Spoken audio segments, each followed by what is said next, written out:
தூக்கம் இல்லைன்னா கண்டிப்பா பித்தம் அதிகரிக்கும். பித்தம் அப்படின்னு சொல்றதே நம்மளுடைய அழல் அப்படின்னு சொல்றதுதான்.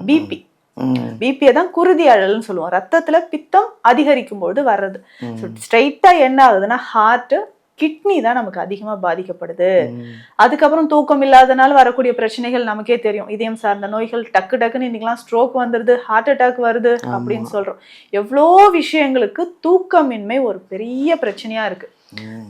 நினைச்ச நேரத்துல சாப்பிடுறோம், அப்படியே வந்து படுத்துறோம். எந்த திசையில படுக்கிறோம், ஒழுங்கா படுக்கிறோமா இல்லையா?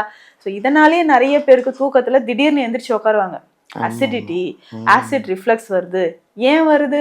இரவு நேரத்துல சரியான ஒரு ஆரோக்கிய உணவு சாப்பிட்றது இல்லை. ஸோ நல்லா நான்வெஜ், ஆயில் ஐட்டம்ஸ் எல்லாம் சாப்பிட்டுட்டு அப்படியே குப்புறப்படுத்துருவாங்க.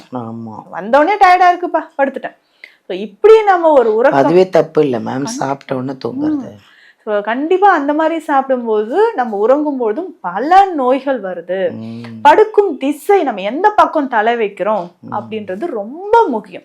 சித்தர்கள் அழகாக சொல்வாங்க, படுக்க திசை காணின் பாரில் வடக்காகா, வடக்கு பக்கம் தலை வைக்காதீங்க அப்படின்னு சொல்றாங்க. கொஞ்சம் கொஞ்சமாக ஆயுள் வந்து குறைஞ்சிக்கிட்டே வரும்.